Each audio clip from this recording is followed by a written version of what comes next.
Vampire Diaries. Okay. What happens when you kill an original vampire?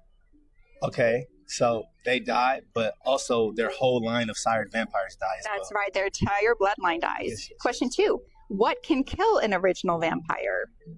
A dagger dipped in the white oak ash That's it. and the white oak stake. You know your stuff. do My like goodness, that. that's awesome. Okay, third question.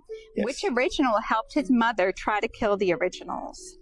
Finn. Oh my gosh. Yeah. Okay, you passed the trivia. Now let me get your opinion. Was Klaus actually a villain or something more complex? I think when he first entered, he was a villain, but I think he becomes something more complex.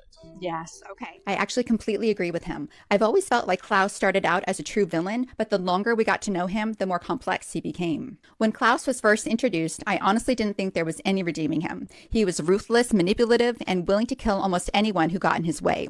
Whether it was sacrificing people to break his curse, daggering his own siblings, or ruling through fear, I just saw someone who cared more about power than people. But the more I watched, the more my opinion started to change. I never agreed with the things Klaus did, but I began understanding why he became the person he was. Learning about his abusive childhood and how rejected he felt after discovering Michael wasn't his biological father didn't excuse his actions, but to me, it explained why he was so obsessed with control and so afraid of being abandoned.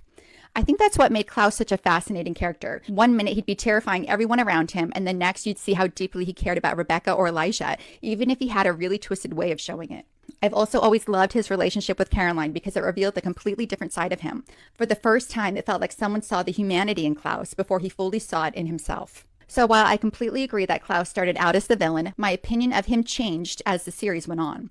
By the end, I wasn't rooting for him because I'd forgotten everything he'd done. I was rooting for him because I genuinely wanted to believe people could change. And I think that's what made his character arc one of the best in the Vampire Diaries universe.